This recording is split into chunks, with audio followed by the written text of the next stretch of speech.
राकेश कुमार आर्य जी, इतिहासविद एवं संपादक, उक्ता भारत समाचार पत्र, नई दिल्ली।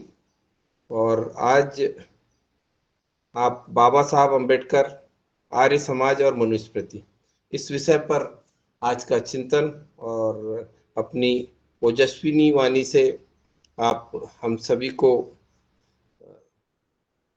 इस विषय पर जानकारी देंगे। और हम लगातार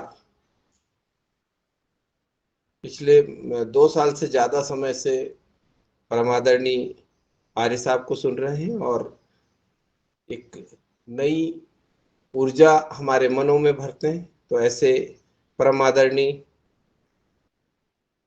ज्ञान के धनी, विद्यावाचस्पति परम आदरणीय डॉक्टर आर्य साहब को मैं बड़ी विनम्रता से आमंत्रित करता हूं कि आप आए और आज के विषय पर हमें मार्गदर्शित करें। जी ओम।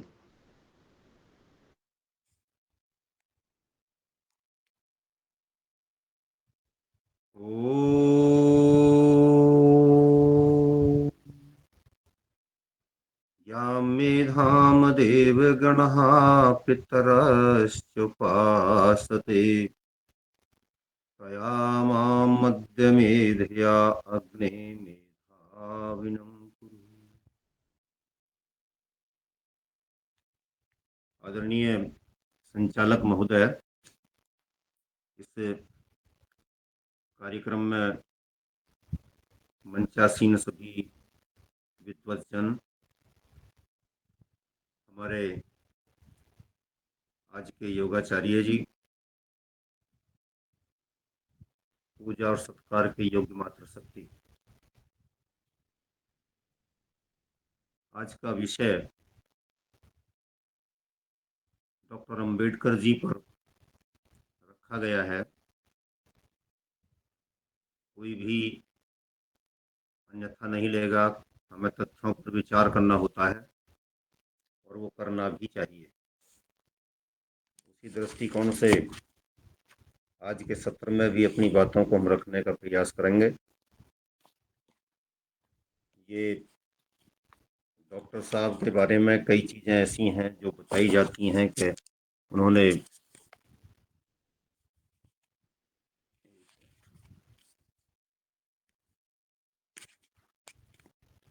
मनुस्मृति को जलाया, वेदों के विरोधी थे, सनातन के विरोधी थे। उन्होंने बौद्ध धर्म स्वीकार कर लिया था। उन्होंने भारत का संविधान लिख करके दिया।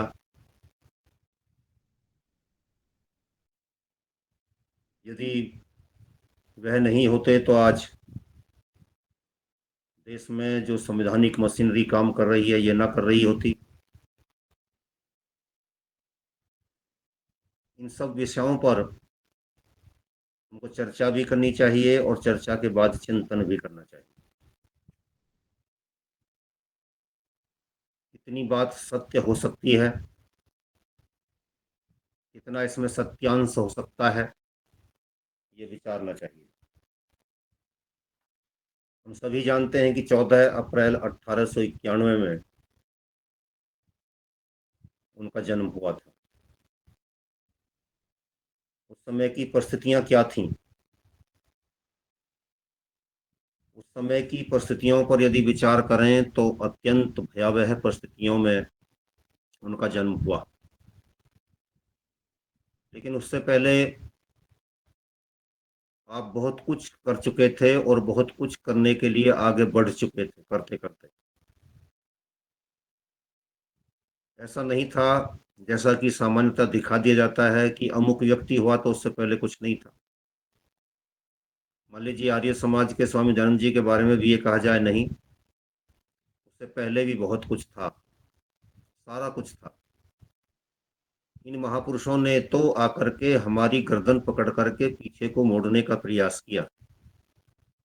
पीछे देखो, आपके ऋषियों ने, महात्माओं ने, संतों ने, क्रांतिकारियों ने क्या क्या काम किए हैं देश के लिए। हमको ये मानकर चलना चाहिए। हम संसार में अपने आप को जिस व्यक्ति से जोड़ लेते हैं, जिस महापुरुष से जोड़ लेते हैं, सारे गुणों का आगार केवल उसी में ढूंढने लगते हैं। और उससे पीछे जाने के लिए तैयार नहीं होते। जैसे मैं अभी एक दिन पढ़ रहा था,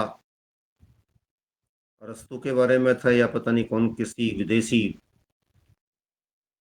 दार्शनिक के बारे में था। उनकी दर्शन के 10 सूत्र, उसमें वो जितना 10 सूत्रों पर चर्चा की गई, वो सारी की सारी आपके यहाँ वेदों में है, आपके ऋषियों महात्माओं के द्वारा पहले ही स्थापित की जा चुकी है। लेकिन एक जिद होती है व्यक्ति को कि मुझे इनसे पीछे जाकर देखना ही नहीं है, बस अब इनको ही महिमा मंडित करेंगे। गुणगान होना चाहिए, इसमें कोई बुरी बात नहीं है। जितना जिसने किया है उतना उसको सम्मान मिलना भी चाहिए, ये भी अच्छी बात, नैतिकता है। लेकिन करते करते जैसे गांधी जी के साथ हुआ कि उनके प्रशंसकों ने, उनके लोगों ने उनको महिमा मंडित करते करते इतना कर दिया कि सारा आंदोलन ही फीका कर दिया। स्वाधीनता आंदोलन सारा का सारा नीरस हो गया। ये नहीं होना चाहिए। तो उनके पहले, यानी डॉक्टर अंबेडकर जी से पहले आप 1857 क्रांति कर चुके थे, और जिन बिंदुओं पर लेकर के उन्होंने काम किया, चाहे वो हरिजन कल्याण के लिए था, चाहे वो शिक्षा में समानता की बात थी, चाहे वो शूद्रों को वेद पढ़ने का और शिक्षा प्राप्त करने का अधिकार देने की बात थी, चाहे नारी को सम्मान देने की बात थी, चाहे जो भी था, उन सारे क्षेत्रों में आर्य समाज 1875 में स्थापित होकर के क्रांति कर रहा था। इन बातों को भी ध्यान में रखना चाहिए।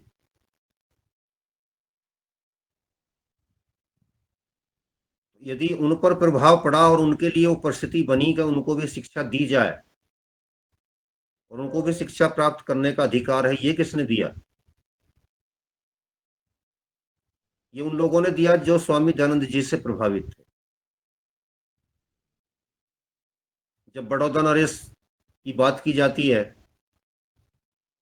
और हमको ये बताया जाता है कि उन्होंने उनके लिए वो सारी सुविधाएं उपलब्ध कराई जिससे वो आगे की शिक्षा ग्रहण कर सके। इंटरमीडिएट के बाद बीए, बीए के बाद एमए, पीएचडी, डीलिट, बार एट लॉ, जो भी कुछ उन्होंने आगे की शिक्षा ग्रहण की थी, उस सब में किसका योगदान रहा? उन्होंने एलएलडी भी किया था। एलएलडी का अभिप्राय, एलएलबी के बाद जो डॉक्टरेट की उपाधि मिलती है, बीएससी भी किया, बार एट लॉ का भी डिप्लोमा लेकर के आए, वो डिग्री लेकर के आए। इन सारी चीजों के लिए किसने सुविधा दी? उन बड़ौदा नरेश ने, जिन्होंने स्वामी दयानंद जी के लिए 1873 में जब दिल्ली दरबार हुआ था, तो दिल्ली दरबार के समय यही महोदय थे जिन्होंने ये कहा था कि स्वामी जी दयानंद जी का एक भाषण देश के सभी राजाओं की उपस्थिति में होना चाहिए।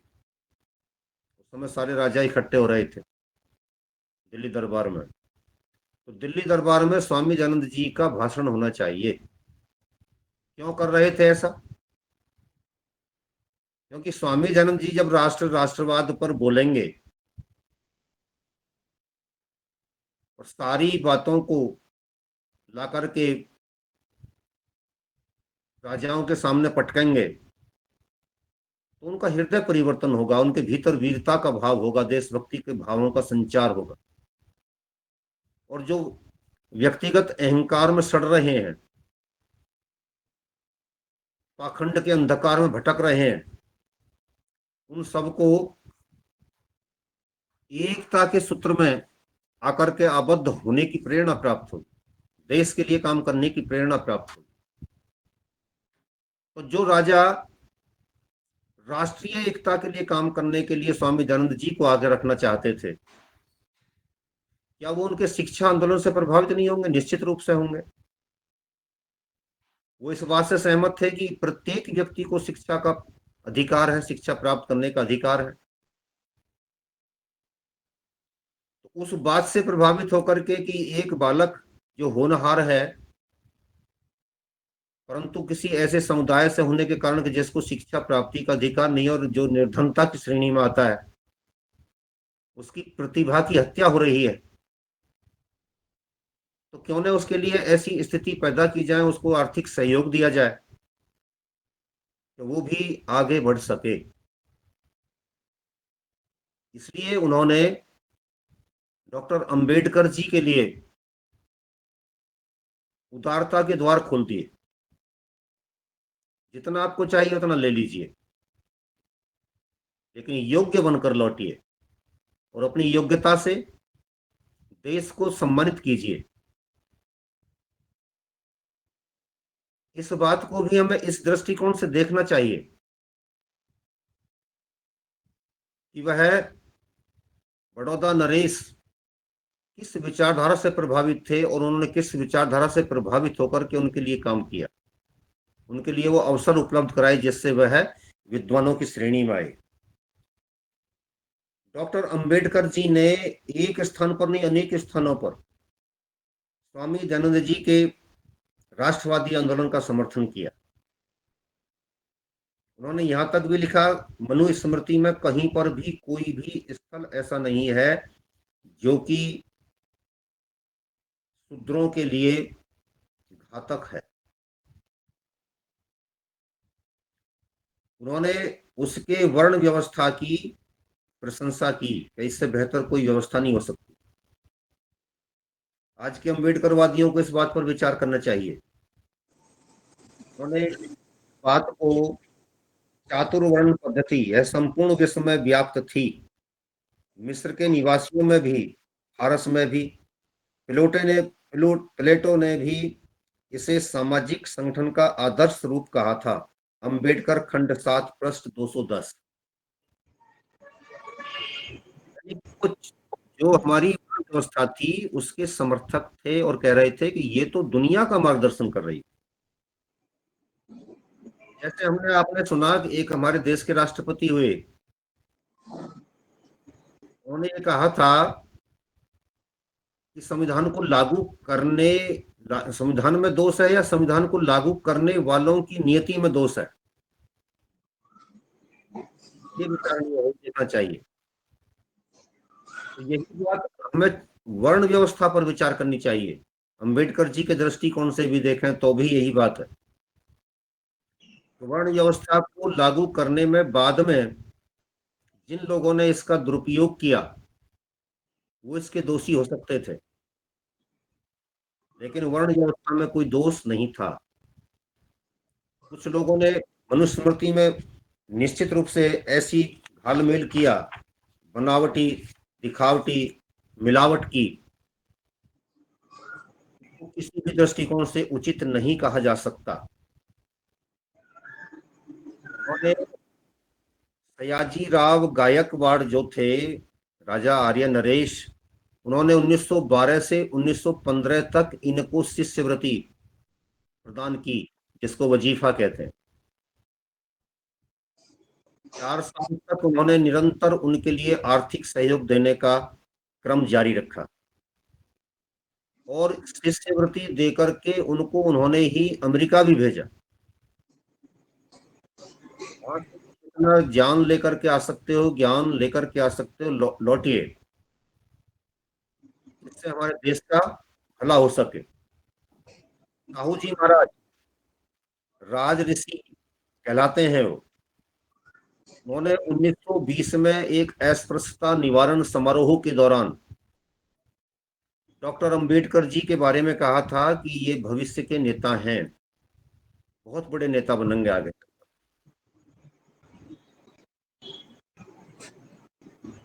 क्यों कह रहे थे? क्योंकि उन्होंने उनके भीतर की उस योग्यता को पहचान लिया था। इसके आधार पर उनसे ये उम्मीद की जा सकती थी कि ये भविष्य में एक शिक्षा क्षेत्र के अच्छे महारथी सिद्ध हो सकते हैं, और उन्होंने आगे चल करके वो अपनी योग्यता दिखाई भी थी। अब वह डॉक्टर अंबेडकर जी श्रद्धानंद जी के विचारों से सदा प्रभावित रहे। दोनों समकालीन हैं, दोनों ने मिलकर काम किया।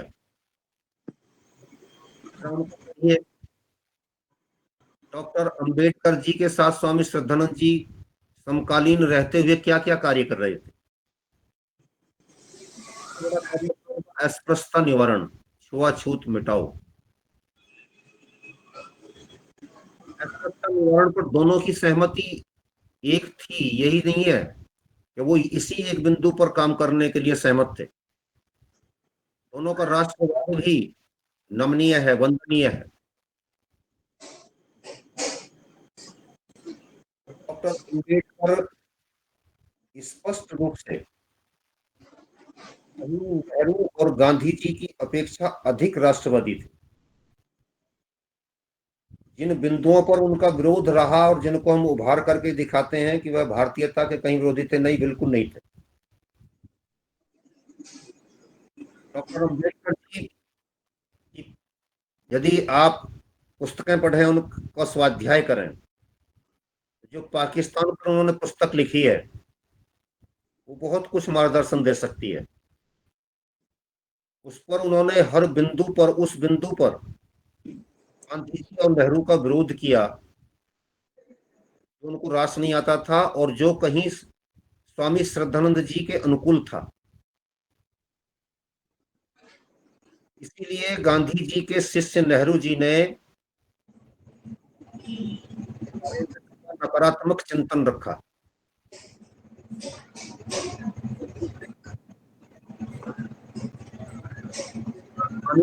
रहते हुए भी उनकी उपेक्षा का क्रम जारी रखा। बार वह इसकी संसद में न पहुंच पाए, इसका भी भरसक प्रयास किया गया और पूर्ण प्रबंध करके उनको रोका गया, जीते हुए को रोका। अब आलेख और इस पर बहुत सारे प्रमाण अब मिलने लगे, बहुत अच्छा कुछ लिखा गया इस पर। जो उस समय अन्याय कर रहे थे, वही आज संविधान की प्रति लिए घूम रहे हैं और कहते हैं कि हम अम्बेडकरवादी हैं। अब ये तो सारा देश जानता है कि तुम कैसे अम्बेडकरवादी हो और तुमने जीते जी क्या क्या परिस्थिति पैदा की थी। ये भी सब अब बहुत अच्छी तरह जानने लगे। अंबेडकर जी श्रद्धानंद जी के कार्यक्रमों से प्रभावित होकर के यहां तक कहते थे कि श्रद्धानंद जी के भीतर जो कार्य करने की क्षमता है और उनकी जो कार्यशैली है, वह कार्यशैली कहीं महात्मा गांधी जी की कार्यशैली से अधिक ऊंची है। महात्मा गांधी जी अछूत निवारण की बात करते हैं, अछूतों को गले लगाने की बात करते हैं, परंतु इसके उपरांत भी उनकी कार्यशैली उतनी अच्छी नहीं है जितनी व्यावहारिक स्वामी श्रद्धानंद जी की कार्यशैली है। क्योंकि स्वामी श्रद्धानंद जी ने इस कार्यक्रम को करते हुए व्यावहारिक रूप से उन लोगों के हाथों में वेदों की पुस्तक दी, उनको पढ़ने के लिए गुरुकुलों में शिक्षा क्षेत्र में जाकर के काम करने का अवसर प्रदान किया, शिक्षा प्राप्त करने के भी अवसर प्रदान किए। गांधी जी ऐसा कोई व्यावहारिक दृष्टिकोण नहीं अपना पाए, सैद्धांतिक दृष्टिकोण से अछूत निवारण की बात करते रहे, लेकिन उनके लिए वो स्थिति भी बन जाए, उनके लिए छाती तान करके बाहर सामने खड़े हो जाए जाकर के कि देखते हैं हम कौन इनको जो है कुएं पे जाने से रोकता है या मंदिर प्रवेश से रोकता है। ऐसा काम नहीं कर पाए, इस काम को किया स्वामी श्रद्धानंद जी ने। इसलिए डॉक्टर अंबेडकर जी का स्पष्ट समर्थन स्वामी श्रद्धानंद जी के साथ व्यावहारिक दृष्टिकोण से यदि काम कर रहे हैं तो वह स्वामी श्रद्धानंद जी हैं। अब लाला लाजपत राय जी, लाला लाजपत राय जी के बारे में हम सभी जानते हैं कि वह स्वामी दयानंद जी से बहुत प्रभावित थे। आर्य समाज के आंदोलन से उनका उन पर बहुत प्रभाव पड़ा था। जब उन पर लाठी प्रहार हुआ और लाठी प्रहार होने पर उनका देहांत भी हो गया, तो जिन लोगों ने उस समय लाला जी को अश्रुपूर्ण नेत्रों से अपनी भावपूर्ण श्रद्धांजलि अर्पित की थी, उनमें एक डॉक्टर अंबेडकर भी सम्मिलित थे।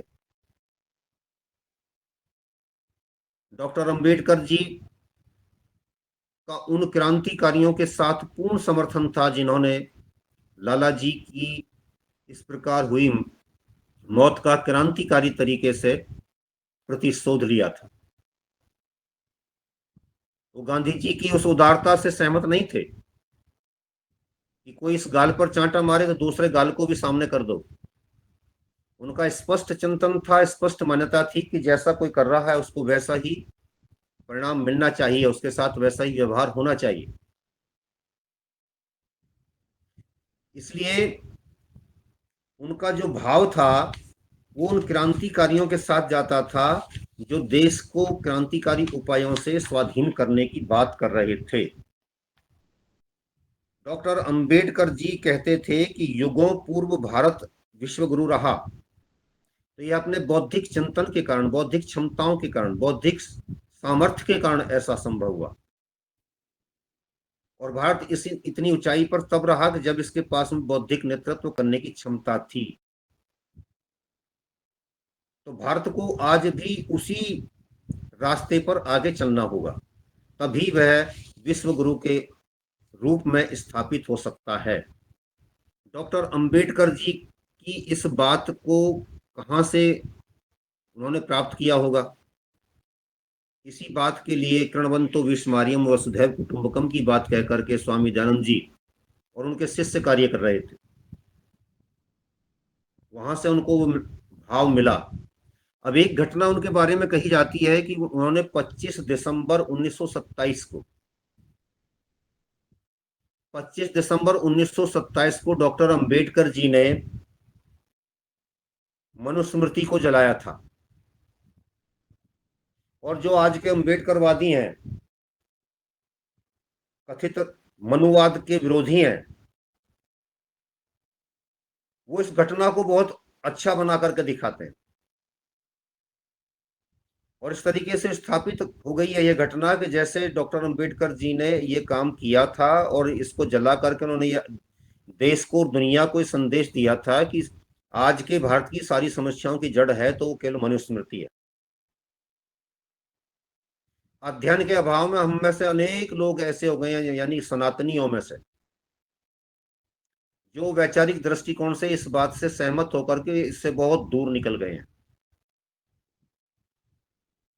आपको खतरा मुसलमान से या ईसाई से नहीं है, आपको खतरा उन लोगों से है जो आपकी विचारधारा से दूर चले जा रहे हैं और आपके घर में रह करके दूरी बना रहे हैं।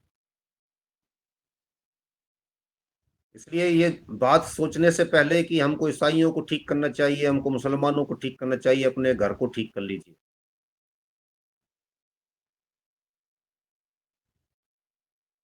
ऐसी ऐसी मूर्खताओं के पोस्ट आपको देखने को मिलेंगे कि जिनका जो एबीसीडी नहीं जानते मनुस्मृति के बारे में, वो भी मनुस्मृति को गाली देते हैं। कई ऐसे ऐसे कथित विद्वान है जो कहते हैं एक भी शब्द ऐसा मनुस्मृति में लिखा जो कि व्यवस्था के अनुकूल हो। और दुनिया के विद्वान कह रहे हैं कि मनुस्मृति के आधार पर ही दुनिया के सारे संविधान चल रहे हैं। आदि संविधान निर्माता महर्षि मनु थे। इस बात पर दुनिया के लोग, विद्वान लोग सहमत। और आपके यहाँ पर नए विद्वान पैदा हो रहे हैं, वो कह रहे हैं कि ऐसा कहीं कुछ नहीं है। यहां तक कि संस्कृत के साहित्य में भी एक विद्वान कह रहे थे, कथित विद्वान, कि संस्कृत के साहित्य में एक भी ऐसा श्लोक दिखा दें, मंत्र दिखा दें कि जहां पर कोई ज्ञान की बात हो। ये उनकी गलती नहीं है, ये उस शिक्षा नीति की गलती है जिसको पढ़ते पढ़ते आपके साथ रहने वाले, आपके घर के रहने वाले लोग भी आपके विरोधी हो चुके हैं। उनको बताया जाए, पढ़ाया जाए कि विमान शास्त्र की विद्या हमारे यहाँ पर थी, बिजली उत्पादन की विद्या हमारे यहाँ पर थी, परमाणु की खोज करने की क्षमता हमारे पास थी, कितने ग्रह उपग्रह कितनी दूरी पर कहां कहां कैसे कैसे काम कर रहे हैं, ये आपके यहां पर था। तनिक विचार कीजिए। जब वेद का ऋषि ये कहता है कि सप्त दिशो नाना सूर्या अस्ति, सातों दिशाओं में अनेक सूर्य, सप्त दिशो नाना सूर्या अस्ति, अनेक सूर्य विद्यमान है, एक सूर्य नहीं। और इतने बड़े बड़े सूर्य कि इस जैसे सूर्य भी उनमें अनेक समा जाएंगे। तो ये ज्ञान विज्ञान कहां से था, लेकिन इसकी ओर जाना, देखना, झांकना सब बंद कर दिया और लग गई बस महिमा मंडन पर के हम तो विरोधी हो जाएंगे, हम तो सनातन के विरोधी होंगे। जो अंग्रेजों ने काम नहीं किया, जो मुसलमानों ने काम नहीं किया, वो तुम्हारे साथी काम कर रहे हैं, तुम्हारे घर के लोग काम कर रहे हैं। संकट की विभीषिका को समझना होगा। भविष्य पर लगे हुए बड़े बड़े प्रश्न चिन्ह जो आपके हमारे सामने दिखाई दे रहे हैं, उनको समझना होगा। इसका कल को परिणाम क्या आएगा, हम कहाँ चले जाएंगे, किस दिशा में हमको बढ़ना चाहिए था, किस दिशा में हम चले गए। इसी बात को लेकर के डॉक्टर अंबेडकर जी ने कहा था, जिसको मैं पूर्व में कई बार बता चुका हूं, कि हमने लोकतंत्र के मंदिर की कल्पना की थी और सोचा था कि उस मंदिर में एक देवता को बैठाएंगे, लेकिन उसमें राक्षस बैठ गया। अब वो राक्षस कौन हो सकता था, ये उनका स्टेटमेंट है, राज्यसभा में उन्होंने दिया था, पार्लियामेंट के रिकॉर्ड में उपलब्ध है। ये किसकी तरफ संकेत था, क्यों कहा था उन्होंने। और बाबा छाप संविधान की बात, बाबा छाप संविधान, बाबा छाप संविधान, उन्होंने कहा कि मेरे मेरे जिम्मे लपेटा जा रहा है, ये बाबा छाप संविधान है, मैंने बना दिया। तो कहते थे कि यदि मेरा बस चले तो सबसे पहला व्यक्ति मैं हूंगा जो इसकी प्रति जलाऊंगा।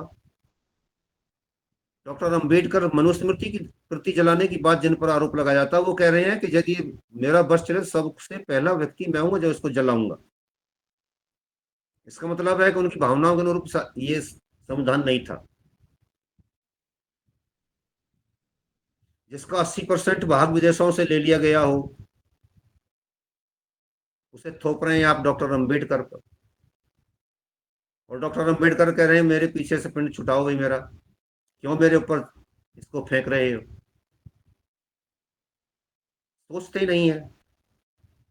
बाबा साहब के दीवाने हैं जी हम तो, इसलिए कहेंगे, बार बार कहेंगे बाबा ने बनाया था। बाबा कह रहे हैं मैंने नहीं बनाया, संसद का रिकॉर्ड बताएगा। तो जिस मनुस्मृति के बारे में कहा जाता है उन्होंने प्रति जलाई थी, उसकी सच्चाई भी जान लीजिए। वो कार्यक्रम 3 दिन चला था और 25 दिसंबर 1927 को जब वह कार्यक्रम हो रहा था तो 4 बजे का जो सत्र था, उस दिन डॉक्टर अंबेडकर जी उस सत्र के वक्ता के रूप में वहां पर, उसके प्रधान के रूप में वहां पर उपस्थित थे। उन्होंने अपना लिखित भाषण दिया था। जिन लोगों के द्वारा ये बात बार बार कही जाती है उनके बारे में आज आप नोट कर लें, 25 दिसंबर को मनुस्मृति दहन किया गया तो वो कार्यक्रम दिन में नहीं पूर्ण हुआ था, यानी 4 बजे तक, 4:30 बजे तक डॉक्टर अंबेडकर जी उस कार्यक्रम में उपस्थित रहे थे। उनकी उपस्थिति में वो कार्यक्रम यानी कि मनुस्मृति दहन का कार्यक्रम संपन्न नहीं हुआ था। और ये कार्यक्रम महाड सत्याग्रह परिषद द्वारा आयोजित किया गया था।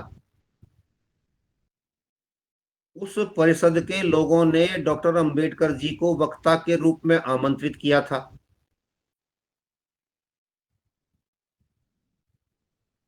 आप भी लोग किसी को भी कहीं से आमंत्रित कर सकते हैं।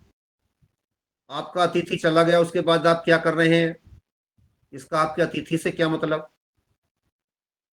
कितने ही कार्यक्रम आप सामाजिक कार्यक्रमों में सब रुचि रखते हैं, आपने कितने ही कार्यक्रम आयोजित होते देखे होंगे, करते होंगे, कर रहे हैं। उन कार्यक्रमों में आप मुख्य अतिथि को बुलाते हैं, मुख्य अतिथि बोल करके चला गया, उसके घंटों बाद जाकर के आप कोई कार्यक्रम दूसरा कर रहे हैं, उससे उसका क्या मतलब हुआ भाई। दूसरी बात यह है कि डॉक्टर अंबेडकर जी ने जो अपना भाषण दिया था वो भाषण लिखित है, और डॉक्टर अंबेडकर के बारे में जो ग्रंथ पुस्तक तैयार की गई हैं, डॉक्टर अंबेडकर समग्र, उसमें वो पूरा का पूरा भाषण दिया गया है। उन्होंने मनुस्मृति जलन दहन करने की तो बात छोड़िए, मनुस्मृति के विरोध में भी कोई एक शब्द नहीं बोला, मनुस्मृति का भी उल्लेख नहीं किया। फिर क्यों उन पर आरोप लगाते हैं आप? ऐसा भी संभव है कि कोई व्यक्ति दिन में कोई भाषण दे करके चला जाए और कह जाए कि भाई आप उस काम को जरूर करना, यानी मनुस्मृति को जलाने का काम पूरा होना चाहिए। मेरा उस पर सहमति है, मेरी उस पर मौन सहमति नहीं, स्पष्ट सहमति है, क्योंकि इसने समाज को इस प्रकार से क्षति पहुंचाई है, हानि पहुंचाई है। इसलिए ऐसी पुस्तक समाज में नहीं रहनी चाहिए जो आग लगाने वाली हो या किसी एक वर्ग के अधिकारों को छीनने वाली होनी चाहिए।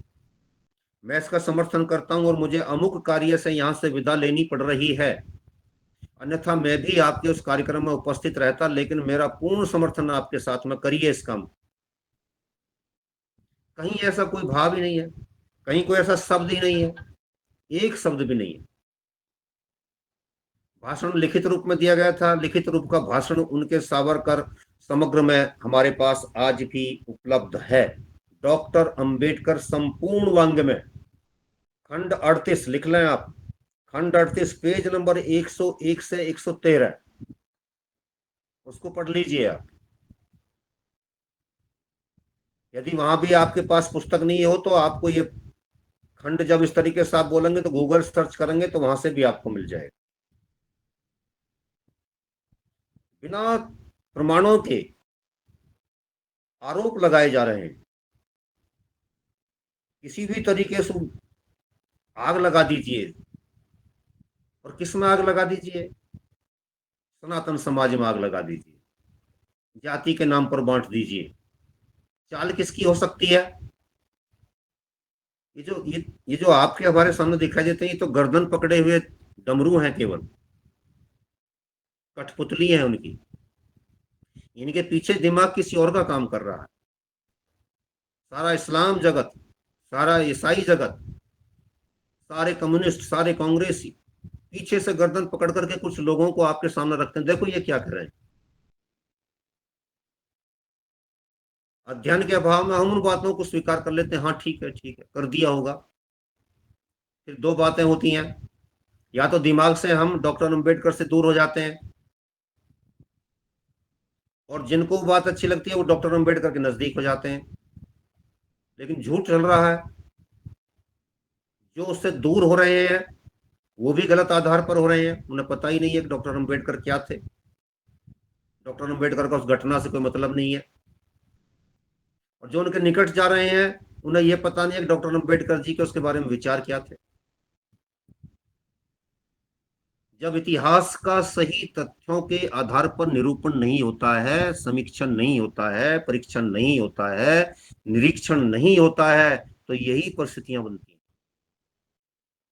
इसलिए जैसे वेद को पढ़ना आप लोगों के लिए जरूरी है सनातनी होने के नाते, वैसे ही इतिहास को भी तथ्यात्मक आधार पर पढ़ना आप लोगों के लिए अनिवार्य है। वेद समझिए इसको पांच,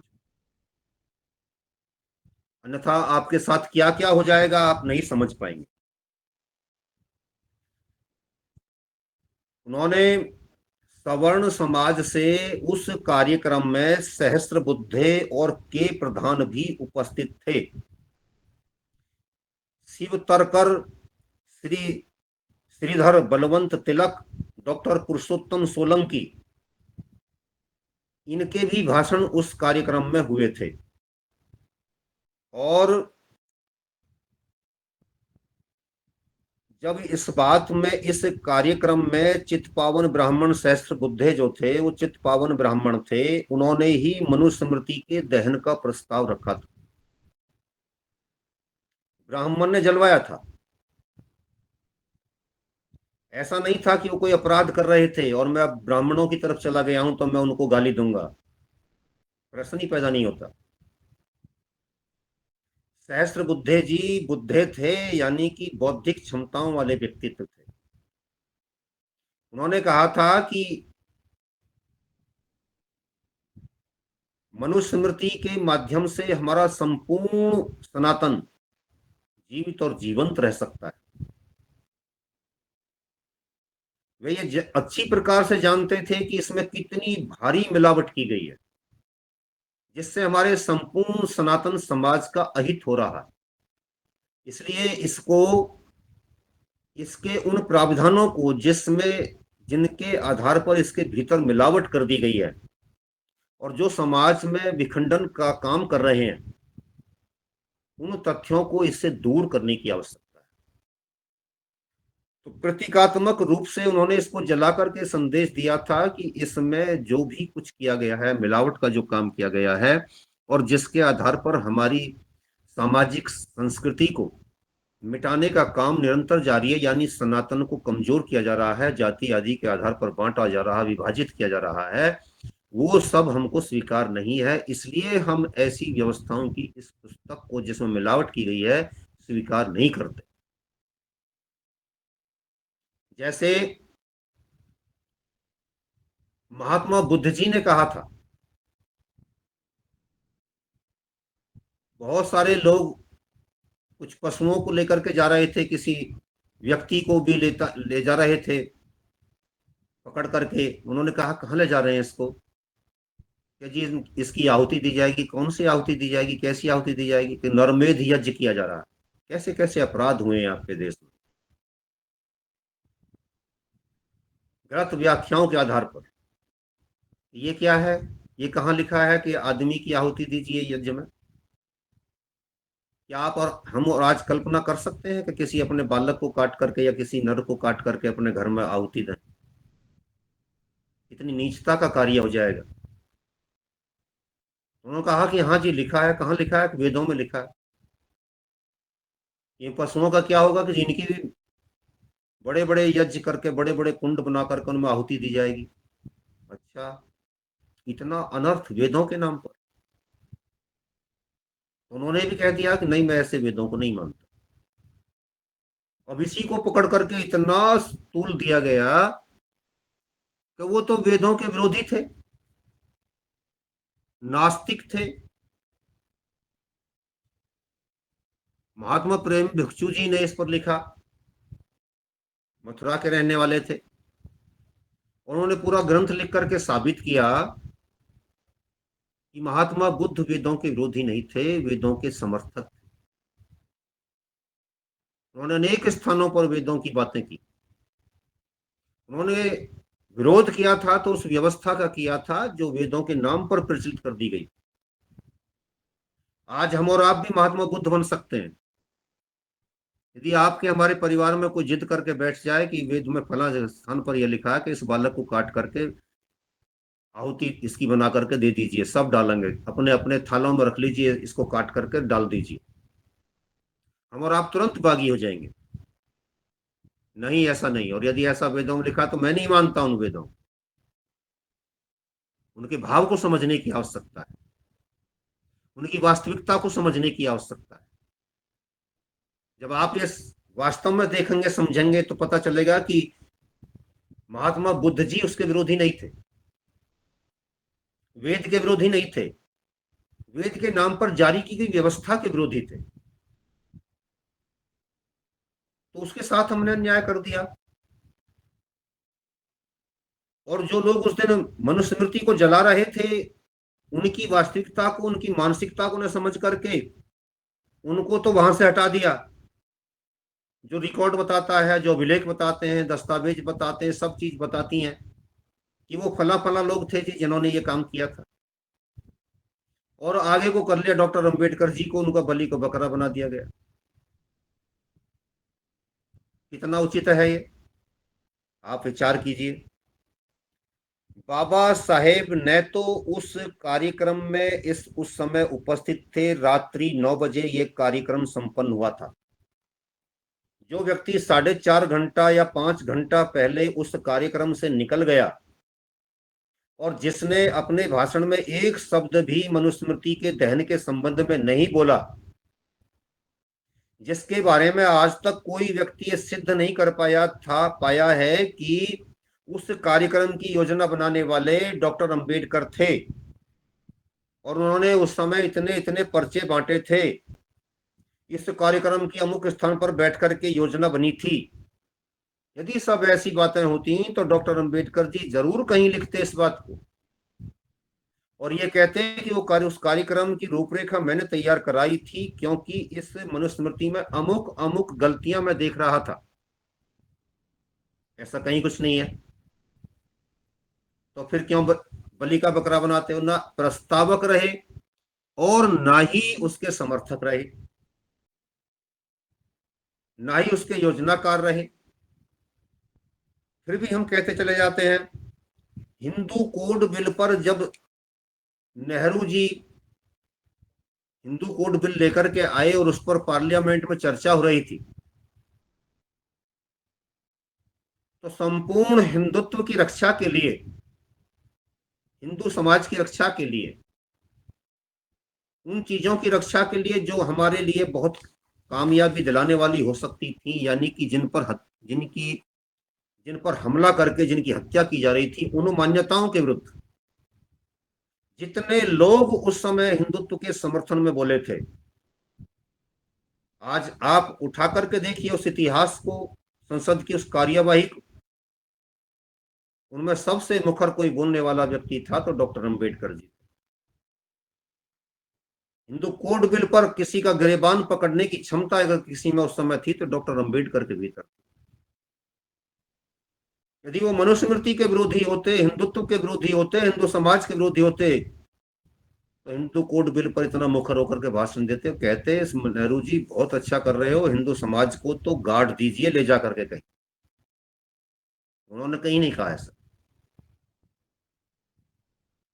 जिन लोगों ने पाप किया था हिंदू कोड बिल को ला करके, वो निष्पाप हो गए, और जो उस पाप का विरोध कर रहा था, उसके साथ हमने क्या किया, तनिक विचार कीजिए। और विचार करने के बाद में ये भी विचार कीजिए कि हमने उसके साथ जो किया वो कितना उचित है। डॉक्टर अंबेडकर जी और जो उनकी विचारधारा के पोषक प्रेरक महात्मा बुद्ध जी हैं, दोनों के विचारों में थोड़ा सा विचार कीजिए। 2-3 मिनट का समय है। मैं कहता हूं कि कोई व्यक्ति ये कह दे कि अब मैं बौद्ध हो गया हूं, हिंदू नहीं हूं, इतने कहने से उसका काम चल गया, यानी कि वो परिवर्तित हो गया? नहीं हो सकता। अब वो बौद्ध कितने थे, इस पर भी विचार कर लीजिए। महात्मा बुद्ध ने जितना वेदों के संबंध में सकारात्मक चिंतन प्रस्तुत किया,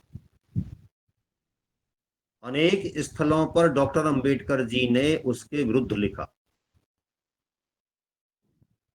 बौद्ध तो वह तब होंगे कि जब महात्मा बुद्ध के विचारों पर सहमति देकर के मोहर लगाते चले जाएं, हाँ ये भी ठीक, ये भी ठीक, ये भी ठीक। लेकिन उन्होंने तो महात्मा बुद्ध के भी खिलाफ लिखा। जो महात्मा बुद्ध बोल रहे थे उससे वह सहमत नहीं थे। वेद के बारे में उन्होंने क्या कहा? खंड 13 पृष्ठ 111, वेद बेकार की रचनाएं हैं, उन्हें पवित्र या संदेह से परे बताने में कोई तुक नहीं। ऐसे वेद शास्त्रों के धर्म को निर्मूल करना अनिवार्य है, ये भी कह रहे हैं। धर्म खंड 1 पृष्ठ 15, वेदों और शास्त्रों में डायनामाइट लगाना होगा। यहां पर उनका विरोधी व्यक्तित्व देखिए तीनों बिंदुओं पर। आपको श्रुति और स्मृति के धर्म को नष्ट करना ही चाहिए, खंड 1 पृष्ठ 1999। जहां तक नैतिकता का प्रश्न है, ऋग्वेद में प्राय कुछ है ही नहीं, न ही ऋग्वेद नैतिकता का आदर्श प्रस्तुत करता है, खंड 8 पृष्ठ 47। ऋग्वेद आदिम जीवन की प्रतीक्षाया है, जिनमें जिज्ञासा अधिक है, भविष्य की कल्पना नहीं है। इनमें दुराचार अधिक, गुण मुट्ठी भर है, खंड 8 पृष्ठ 51 पर कह रहे हैं। ये उनका विरोधी व्यक्तित्व है। इसका मतलब उन्होंने गहनता से वेदों का अध्ययन नहीं किया। यदि हम उनकी प्रशंसा कर रहे हैं, उनके व्यक्तित्व को नमन कर रहे हैं, तो इन बातों पर भी विचार करना चाहिए। और अम्बेडकरवादी होकर के कतई मोहर नहीं लगा देनी चाहिए कि जो कुछ कह गए थे, बोल गए थे, बस वही ठीक है। यदि ऐसा है तो जरा वेदों को जाकर के पढ़िए भी और समझिए कि वेद में लिखा क्या है।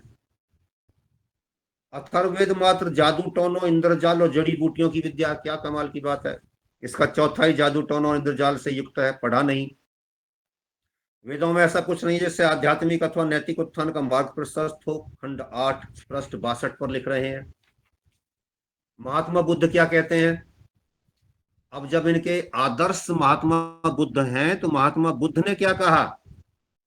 वे कहते हैं कि जो विद्वान वेदों से धर्म का ज्ञान प्राप्त करता है, वह कभी विचलित नहीं होता।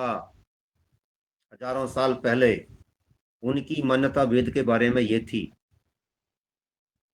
तो महात्मा बुद्ध को जिन्होंने अपना गुरु माना और जो उनकी शरण में जाकर के बुद्धम शरणम गच्छामि का नारा लगा रहे थे, वो उनके विचारों से सहमत नहीं थे और उनके विचारों के प्रतिकूल लेकर के उनके विचारों की धज्जियां उड़ा रहे थे। इसलिए यह कैसे कह दिया जाएगा कि वो बौद्ध भी हो गए थे? वेद को जानने वाला, वो कहते हैं आगे, महात्मा बुद्ध जी कहते हैं कि वेद को जानने वाला विद्वान इस संसार में जन्म या मृत्यु में आसक्ति का परित्याग करके और तृष्णा तथा पाप रहित होकर जन्म और वृद्धावस्था आदि से पार हो जाता है, ऐसा मैं कहता हूं। जस्ट अपोजिट बातें जा रही हैं, एक पूरब को जा रहा था, दूसरा पश्चिम को जा रहा था। आगे वो कहते हैं कि वेद को जानने वाला सांसारिक दृष्टि और सत्य विचार आदि से कभी अहंकार को प्राप्त नहीं होता। केवल कर्म और श्रवण आदि किसी से भी वह प्रेरित नहीं होता। वह किसी प्रकार के भ्रम में नहीं पड़ता। जो वेद को जानने वाला ध्यान परायण उत्तम स्मृति वाला ज्ञानी बहुतों को शरण देने वाला हो, जो पुण्य की कामना वाला यज्ञ करे, वह उसी को भोजन आदि खिलाए। इन बातों से स्पष्ट होता है कि जहां पर डॉक्टर अंबेडकर जी वेदों का विरोध कर रहे थे, वहीं पर महात्मा बुद्ध वेदों की शरण में जाने की बात कह रहे थे। इन शब्दों के साथ वाणी को विराम देता हूं। ओम शम।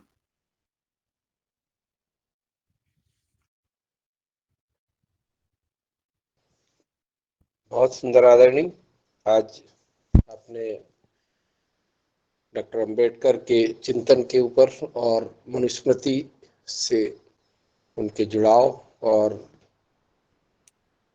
इन विषयों पर जो गहन चिंतन रखा, निश्चित रूप से जो मेरा मानना है, जब बौद्ध धर्म की बात करते तो महात्मा बुद्ध ने कभी भी उन्होंने इस तरह की चीजें नहीं कही। और एक एक विशेष बात जो बौद्ध धर्म के बारे में कही जाती है कि वो मूर्ति पूजा के विरोधी थे। और आज तो पाठ दिया गया है बुद्ध और अंबेडकर की मूर्तियों से पूरे देश को। तो ये कौन सा बौद्ध धर्म है? तो निश्चित रूप से कई सारी समय के साथ इतनी विसंगतियां इन धर्मों में आ गई है और लोगों ने अपने हिसाब से अपने अपने विचार क्षेत्र बना लिए हैं। तो हमको इन चीजों को भी समझने की आवश्यकता है और इन चीजों को लोगों को बताने की आवश्यकता है कि यथार्थ क्या है, सत्य क्या है। क्योंकि जो जानने योग्य है उसको जानने की आवश्यकता है। हम उसको जानते हैं जो हमारे लिए जानने योग्य नहीं है। तो मैं सर है क्या, पवन सर? हाँ है। मैं आदरणीय पवन सर को आमंत्रित करता हूं कि आज के इस व्याख्यान पर अपने मत रखें और फिर जो भी सज्जन हमारे आज के इस व्याख्यान पर अपने मत रखना चाहते हैं उनको भी सादर आमंत्रित करता हूं कि आप हैंड रेस करें। जी आदरणीय पवन सर। धन्यवाद रोशन। हमेशा की तरह डॉक्टर राकेश आर्या जी ने बहुत ही सुंदर तरीके से आज के जो विषय है उसके ऊपर, उसकी पृष्ठभूमि के ऊपर, उसके चिंतन के ऊपर अपने विचार रखे हैं। और निश्चित रूप से ये चीज़ों पर आज की तारीख में बहुत ज़्यादा चिंतन करने की आवश्यकता है, ऐसा मुझे लगता है। क्योंकि जो अभी परिस्थितियाँ हो रखी हैं वो सब वोट बैंक पॉलिटिक्स पर ही आधारित हैं। उसका अगर मूल कारण देखा जाए तो जो भी सरकार सत्ता में आना चाहती है उसको एक विशिष्ट वोट बैंक से मैं चीज़ों को बढ़ा चढ़ा करके और बाकी सब चीज़ों को देखते हुए जब इसमें अपना कार्य कर रहे हैं, तो समाज में कोई उसका प्रभाव सकारात्मक भी पड़ रहा है और नकारात्मक भी पड़ रहा है। तो इस चीज़ को ये समझने की ज़रूरत है कि जो हमारे समाज के दृष्टिकोण से अगर देखें, ओवरऑल समाज की स्थिति को देखें और लोगों की विचारधारा को देखें, तो निश्चित रूप से वहाँ पर कुछ न कुछ चीज़ें हमें कमी भी नज़र आ रही हैं।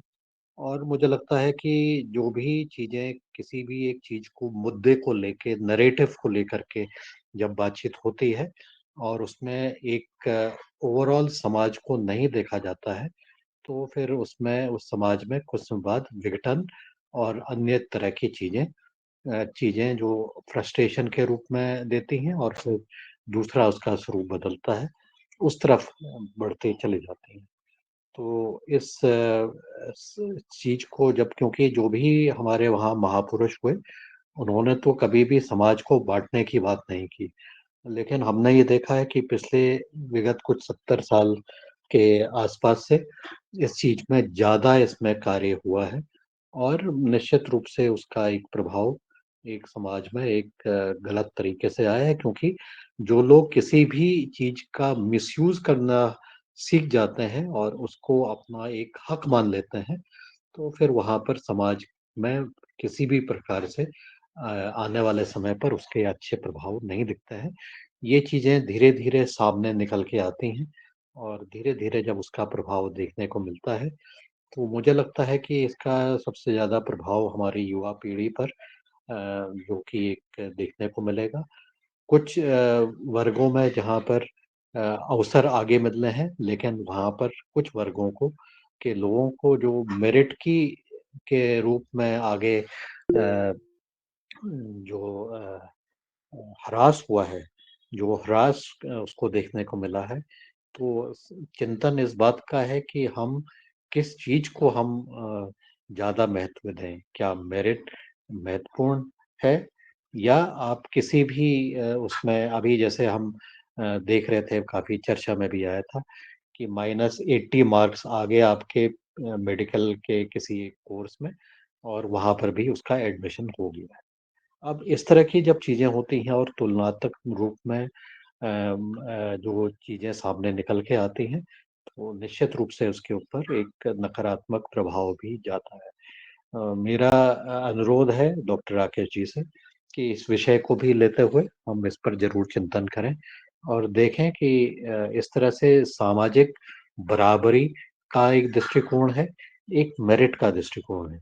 दोनों में से कौन-सी चीज़ हमें उसमें सामंजस्य आज की समाज के दृष्टिकोण से किस प्रकार से इसको आगे बढ़ाने की ज़रूरत है और इस चिंतन के ऊपर बाकी सदस्य भी अपने विचार ज़रूर रखेंगे। तो एक अच्छा हमें एक शायद रास्ता कुछ मिले, कम से कम चिंतन का एक रास्ता तो मिले क्योंकि क्रियान्वयन का रास्ता तो जब तक इस तरह की राजनीतिक उससे प्रभावित रहेगा, तो ज़्यादा उसका कोई भविष्य नहीं दिखाई देता है। मैं इतना कह कर के इस मुद्दे को पर अपनी राय वैसे चिंतन काफ़ी कुछ हो सकता है, लेकिन समय को देखते हुए आने वाले दिनों पर इस पर ज़रूर चर्चा करेंगे। जी, नमस्कार। धन्यवाद।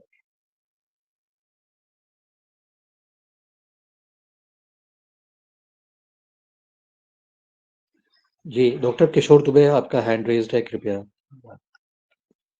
जी, धन्यवाद सर। हाँ, राकेश सर ने बहुत अच्छी जानकारी दी। मेरा एक नम्र निवेदन है राकेश जी से कि आपने जो पहलू रखा, वही पहलू एक मतलब जो मनुस्मृति के संदर्भ में विरोधी बात रखते हैं कि जलाया जो था या नहीं था, तो इस तथ्य के संदर्भ में जो मनुस्मृति के जलाने के संदर्भ देते हैं, ऐसे इतिहासविद उनके साथ में यदि आप लोगों की मीटिंग की जाए और निश्चित रूप से ये पॉजिटिव थिंकिंग नेगेटिव जो साइड है उसके जो चिंतन है वो चिंतन को अगर हम देख लेते हैं और उससे निचोड़ जो आता है वो निचोड़ अगर स्कूल या बाकी जो भी सोशल मीडिया है या पाठ्यक्रम है उसमें डालते हैं तो निश्चित रूप से गलत फहमियाँ जो भी मनुस्मृति के संदर्भ में और फैलाई जा रही है सोशल प्लेटफॉर्म पे भी, राजनीतिक प्लेटफॉर्म पे भी, वो दूर होने में बहुत अच्छा एक तरीका होगा। तो मेरा नम्र निवेदन है कि आप एक जो है अलग अलग क्षेत्रों के मनुस्मृति के संदर्भ में इनसे अगर वार्तालाप होता है, एक सम्मेलन होता है, और उसमें इतिहास बिंदु के साथ में अगर कोई तथ्य पर आते हैं, तो वो निचोड़ परकुलेट होके निश्चित रूप से हिंदू धर्म को भी, वैदिक धर्म को भी बढ़ावा देगा और गलत फहमियां भी दूर होंगी। जी धन्यवाद।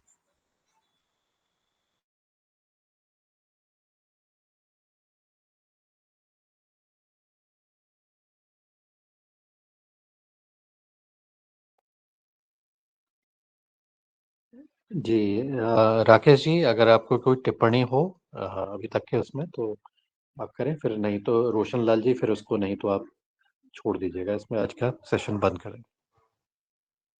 जी आदरणीय, आपका आदेश हुआ है तो मैं बोलूँगा। बस आपने जो अच्छा संदेश दिया रखेंगे, और दुबे साहब ने भी जो कहा है उस पर भी चिंतन की आवश्यकता है। अच्छी तरीके से वो बात वो भी होनी चाहिए, इस पर विचार करेंगे और कैसे हो सकता है उसको क्रियान्वित करने का भी प्रयास करेंगे। जी धन्यवाद। बहुत धन्यवाद। शुक्रिया। जी जी डॉक्टर साहब, कुछ कहना है? दुबे साहब जी जी धन्यवाद सर। राउत सर आगे बढ़े। जी जी, बहुत बहुत धन्यवाद। और निश्चित रूप से जैसा कि हम लगातार डॉक्टर आर्य साहब को सुन रहे हैं और उनके विचारों से, और जो उनका जो अध्ययन है उससे हम लाभान्वित होते हैं और अपने आप को हम अपडेट करते हैं अपने प्राचीन इतिहास से, और जो गलत चीजें बताई जा रही है उनको, उनका निर्मूलन करने के लिए हम की बातों को सुनते हैं। डॉक्टर विनोद भट्ट साहब हैंड रेज लेके फिर समापन करूंगा। भट्ट साहब प्लीज। जी ओम नमस्कार। मुझे यही कहना था कि जो कहते हैं कि अंबेडकर जो है, उनको ये भी कहा जाता है कि वो ब्राह्मण विरोधी।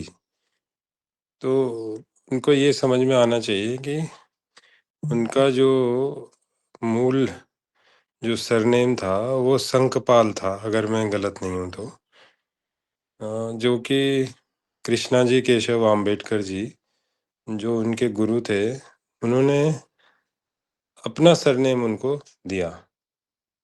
तो वो इसलिए, अब किस लिए दिया ये तो कारण मैं नहीं जानता, लेकिन वो शायद प्रेम से दिया या जो भी दिया, तो उसके आधार पर तो वो सरनेम के आधार पर तो वो दलित नहीं है।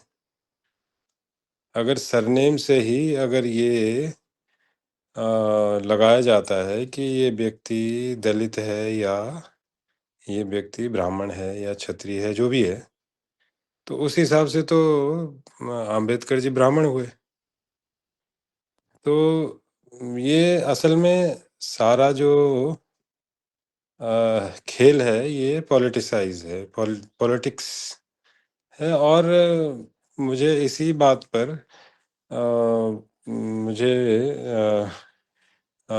जे कृष्णमूर्ति जी का ये बात अच्छी लगती है कि हम लोग सब अपनी अपनी बाउंड्रीज बनाते हैं और उन्हीं को जीवन भर पोषित करते हैं और उन्हीं को जो है आगे बढ़ाते हैं, और उसके लिए हम अपना दुश्मनी मोल लेते हैं, जी जान लगा देते हैं, पर अपने ईगो पर उसको ले लेते हैं।